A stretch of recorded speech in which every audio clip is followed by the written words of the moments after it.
우리에게 주신 말씀 시편 92편 1절에서 15절까지의 말씀입니다.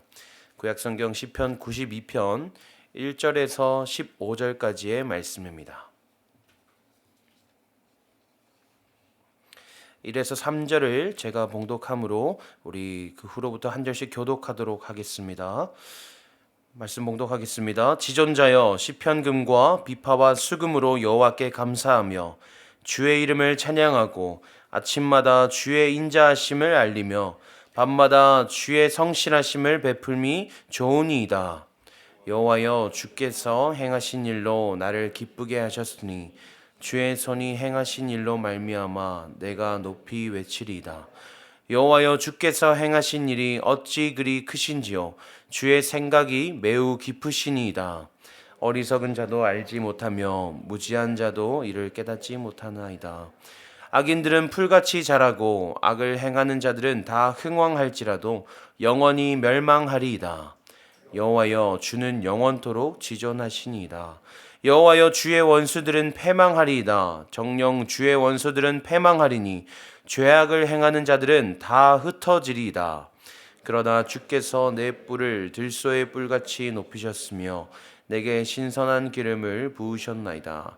내 원수들이 보응받는 것을 내 눈으로 보며 일어나 나를 치는 행악자들이 보응받는 것을 내 귀로 들었도다.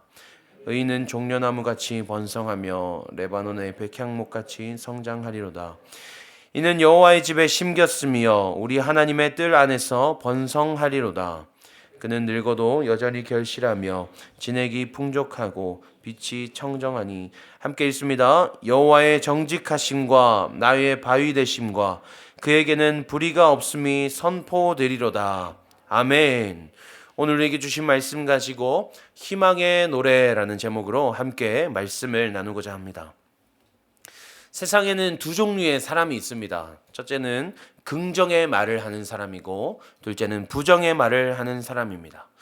놀라운 것은 이 말이라는 것은 힘이 있어서 긍정이든 부정이든 그 말하는 대로 주변에 영향을 끼치게 되어 있다라는 것입니다. 제가 청년부 시절 때 함께 했던 임원단들과 함께 그 애슐리라는 그 뷔페식 식당에 간 적이 있습니다. 근데 그 형들이 좀 별로 안 좋은 형들이었습니다. 그래가지고 밥을 같이 먹는데 이건 이래서 맛이 없고 저건 저래서 맛이 없고 이건 맵고 이건 짜고 이건 달고 이건 느끼하고 그러니까 불평만 계속 늘어놓는 겁니다. 그 당시에 그 애슐리라는 것은 그냥 세상에서 제일 좋은 식당이었습니다. 근데 갔는데 이제 자기들은 이제 실망했는지 계속해서 불평을 늘어놓는 것입니다. 옆에서 불평하니까 괜히 저까지 이렇게 여기는 맛이 없구나. 이것은 맛없는 식당이구나라고 생각하게 됐던 것이죠.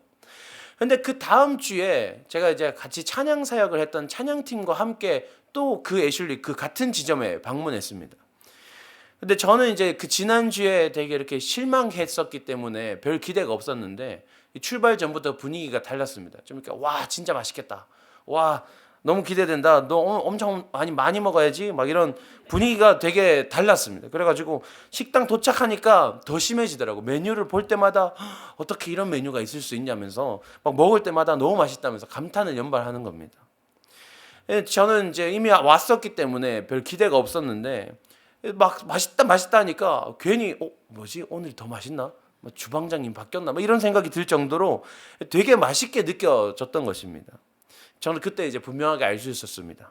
말에는 힘이 있구나. 내가 어떻게 말하느냐에 따라서 내가 무엇을 내뱉느냐에 따라서 내 생각이 달라지고 내 마음이 달라지는구나 라는 것을 깨달을 수 있었습니다. 본문은 안식일의 찬송시라는 찬송시입니다. 안식일에 하나님을 어떻게 찬양할 것인가 그것을 기록해 놓은 것이죠. 안식일의 본질은 창조주 하나님을 기억하는 것입니다. 그러니까 이 안식일의 찬송 시를 통해서 우리가 창조주 하나님 앞에서 우리의 삶을 다시금 돌아보는 그런 노래인 것이죠. 그런데 우리가 그 창조주 하나님 앞에서 우리의 삶을 점검할 때에 어떤 자세로 나아가야 하는가 그 우리의 자세를 가르쳐주고 있습니다. 본문을 봉독하시면서 어떤 에너지를 느끼셨습니까? 좀 긍정의 에너지가 느껴지지 않으십니까?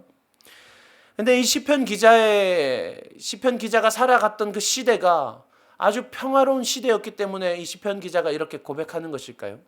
아니면 여전히 세상은 악하고 무너져가고 있었지만 이 시편 기자는 전혀 세상 물정을 몰랐기 때문에 정말 귀하게 자라서 정말 모든 것이 아름다워 보였기 때문에 이렇게 고백했던 것일까요?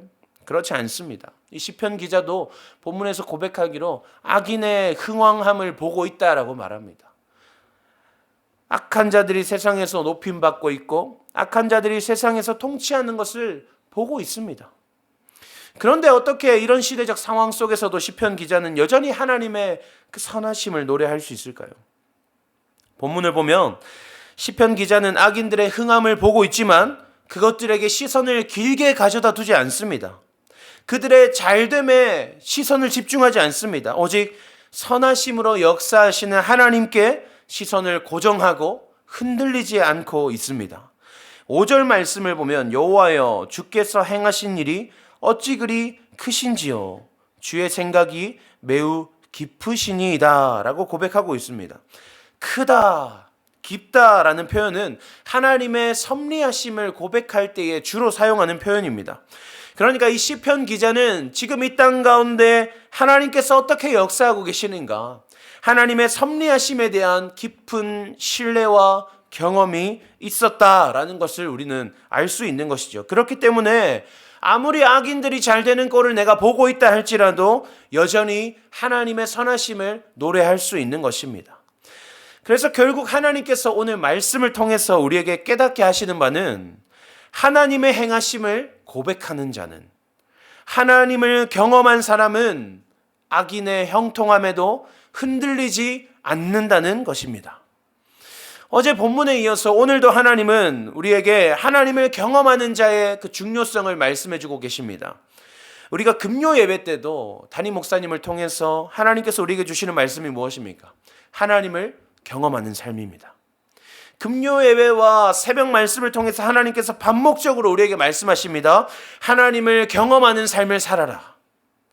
지금 이 시대 가운데 하나님께서 우리에게 하나님을 경험하는 삶으로 너희가 겸비하여라. 하나님을 경험하는 삶으로 무장하여서 이 땅 가운데 어떠한 환난과 고난이 닥쳐온다 할지라도, 이 땅 가운데 어떤 악인들이 흥왕하여진다 할지라도 너희가 흔들리지 말아라 라고 말씀하시는 것입니다.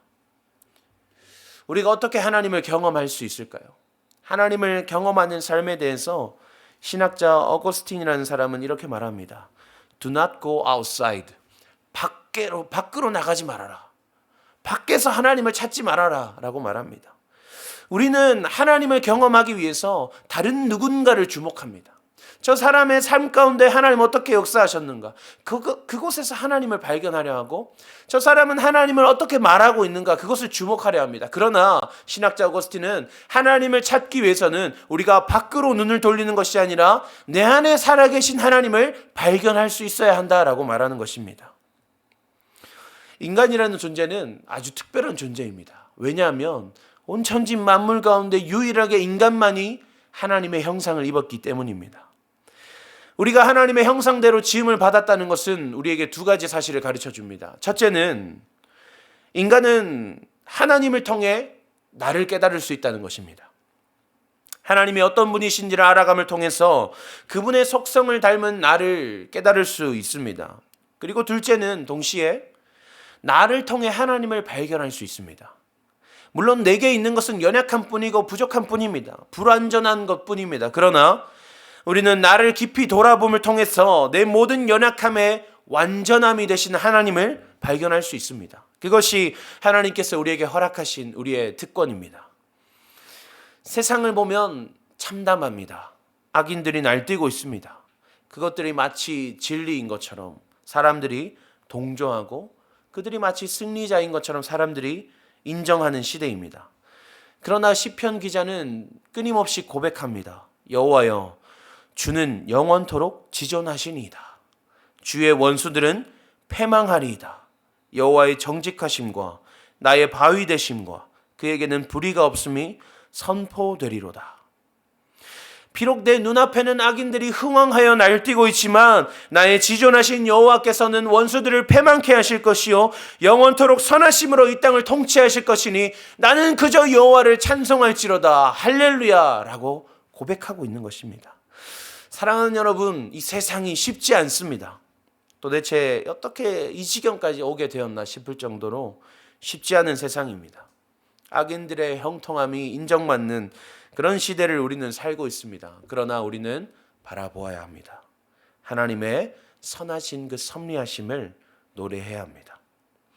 악인들의 형통함에 주목하는 것이 아니라 그럼에도 그들을 형벌을 내리실, 그들을 멸하실 하나님의 선하시고 인자하신 그 섭리하심을 우리는 바라볼 수 있어야 합니다.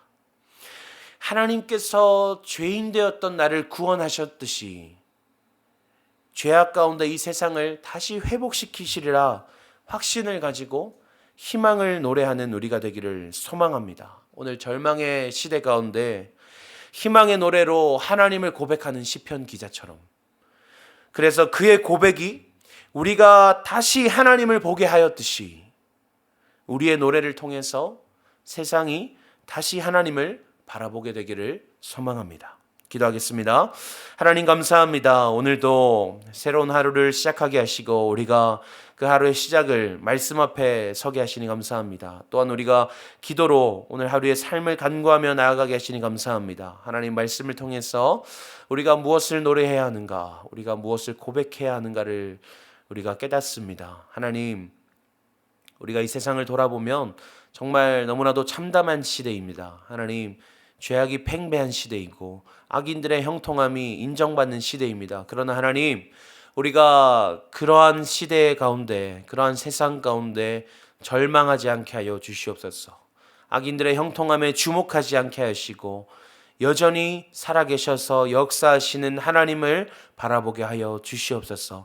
마침내는 악인의 형통함은 패망으로 이끌어질 것이요 하나님의 선하심은 영원하시다는 것을 우리가 날마다 노래하게 하시어서 이 시편 기자의 희망의 노래로 말미암아 우리가 하나님을 다시 바라보듯이 우리의 희망의 노래로 말미암아 세상이 다시 하나님을 바라보게 될 수 있도록 하나님 인도하여 주시옵소서. 오늘도 우리의 입술을 열어주시고 우리가 끊임없이 하나님을 고백하는 하루 될 수 있도록 하나님 인도하여 주시옵소서. 감사드리며 살아계신 예수님의 이름으로 기도합니다. 아멘. 이 시간 함께 말씀 붙들고 기도하기 원합니다. 하나님, 오늘 하루 나를 깊이 돌아보는 시간 되게 하여 주시옵소서. 내 안에 살아계시며 역사하시는 하나님을 발견하게 하여 주시옵소서. 그리하여 이 절망의 시대 가운데 여전히 섭리하시는 하나님을 고백하게 하여 주시옵소서. 하나님의 선하심을 노래하는 우리의 그 희망의 노래를 통해서 이 땅이 다시 복음의 희망을 회복하게 하여 주시어달라고 말씀 붙들고 기도하기 원합니다. 또한 교회를 위해 기도합니다. 다시 시작되는 다락방 모임을 통하여 하나님 각 처소마다 하나님의 은혜가 충만하게 하여 주시옵소서. 또한 인도하시는 순장님들을 붙들어 주시어서 날마다 기쁨으로 하나님께서 주신 사명 잘 감당할 수 있도록 하나님 인도하여 주시옵소서. 우리 주신 말씀과 우리 다락방과 순장님들을 위하여서 우리 기도 제목 가지고 함께 기도하신 후에 각자의 기도 제목으로 나아가시겠습니다. 함께 기도하시겠습니다.